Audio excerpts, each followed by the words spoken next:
ఎక్కడైనా కంపెనీలో పని చేస్తూ ఉంటే జీవితాంతం ఆ పనే చేస్తాలే అనుకోకు. ప్రభా, ఏ కంపెనీలో పనివాడిగా నేను అడుగు పెట్టానో ఇలాంటి కంపెనీకి నన్ను యజమానుడిగా చేయ్యా. టాపీ మేస్త్రిగా అడుగు పెట్టావా, ఈ జీవితాంతం టాపీ మేస్త్రి చాలే అని అనుకోకు. బిల్డర్గా మార్చబడు.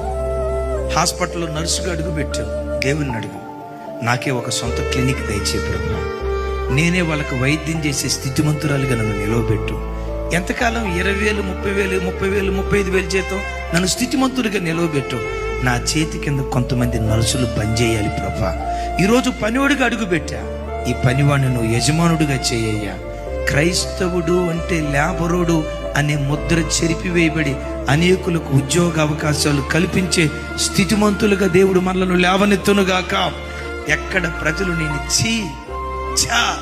వీడు బ్రతుక వడ్డీల మీద బ్రతికేవాళ్ళరా వీళ్ళు, నెల నెల మాకు వడ్డీలు ఇస్తారా వీళ్ళు, నెల నెల మేము అప్పిస్తే ఆ అప్పు అనుభవిస్తా వడ్డీ, వీళ్ళ బ్రతుకంతా ఎప్పుడు వడ్డీయరా. బిడ్డ, నువ్వెక్కడున్నా నీ చెయ్యి ఎట్లాగే ఉండాలి, నీ చెయ్యి ఎట్లాగే ఉండాలి.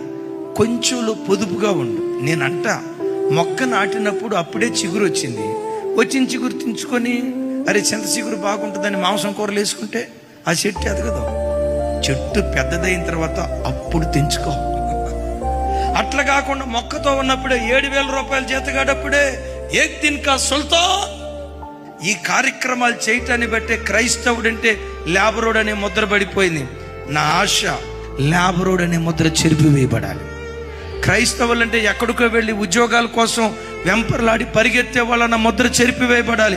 క్రైస్తవులు అంటే అనేకులకు ఉద్యోగాలు కల్పించేవాళ్ళు, ఇండస్ట్రియలిస్టులు కావాలి, వాళ్ళు వ్యాపారవేత్తలు కావాలి, వాళ్ళ చేతి నీడలో అనేక మంది అన్య ప్రజలు బ్రతుకుదురుగాక.